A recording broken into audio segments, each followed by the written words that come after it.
Hi, my name is Lightning Leon, and today I'll be doing a tutorial on how to get the Shining Star chips in Chapter 5.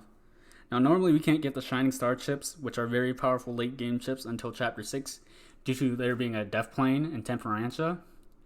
But thanks to a newly discovered glitch known as zombie hovering, we're allowed to bypass that death plane before it even activates, allowing us to get that. Go on the main field of Temperantia and transverse there. So what's important to note is if you're playing no DLC, you'll probably be controlling Rex. Here's where you would want to swap to Nia because you'll already be on Nia, or you'll have a party swap when Zeke joins. Also, what you want to make sure is on Nia is that you have at least one other blade on Nia, which in DLC it would obviously be cross set, and no DLC it'll probably be some really bad fire healer for bad optimal strats, I guess. So here I want to swap to Dromarch. If you don't already know what the zombie hover code is, it's all bumpers, X, and down on the D-pad.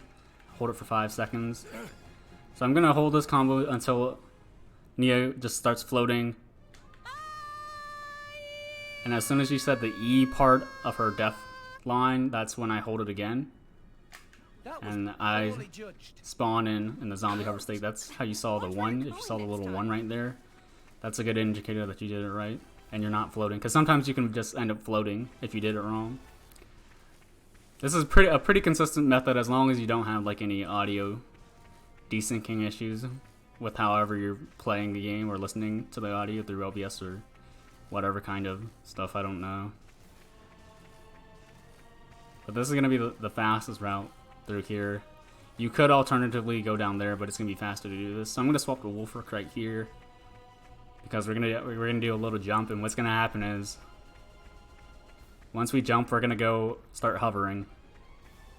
And that's bad because when we start hovering, it's gonna come a point where we cannot traverse the geometry of this place. And why it's important that we're either on cross-set or cross-set or Wolfrook is due to, see, this is the line here with the geometry, is due to when you're riding on Dromarch will activate cutscenes. So we don't want that to happen. This cutscene right here, with the pink node thing, is what you want to avoid activating. Yeah, we want to go onto Crossset or Wolfrook to avoid that, because any other blade besides Dromarch can ignore the death plane cutscene, which is that spawn right there. But we also do want to swap to Dromarch right here so we can get the Overlook kill landmark, so we can skip travel back to that when we retrieve the SS chips. We're also going to go over here to collect this Haggle Swordtip landmark as well. And arrived. So that we can also skip travel there. And that ravine over there is what we're trying to get to. Now, for a little bit of experience routing, due to experience being a lot tighter due to the discovery of some skips later on, you don't have to get this landmark over here, this Landing Tower Doric landmark, but I like to. I also like to go into my blade menu here and menu on the earth blades you need. You need 4 earth blades and 2 fortitude. But I already did that, so I'm not gonna do it right now for this video. But yeah, that's when I would put my earth blades on Rex and Zeke. For fortitude, Crossset has fortitude and Poppy QT has fortitude. Now what's interesting to note, when we arrive in Dragon Citadel, that there's normally a unique monster right there that spawns right there, but thankfully, since we skipped the death plane, all the monsters have just deloaded out of here, which is really nice. Originally, when getting this in Chapter 6, it was kind of a pain getting it. I apparently did not equip my earth blades.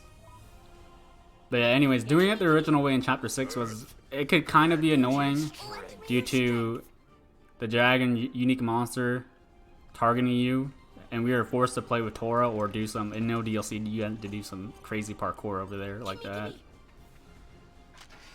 So this way just kind of makes it so much more easier and less stressful, because even if you do successfully come up all the way up here and evade all of them, there's a chance that a Pepito, a little orange furry creature, can push you within the range of the unique monster while you're opening his chest, and there's nothing you can do about it. It's an awful feeling.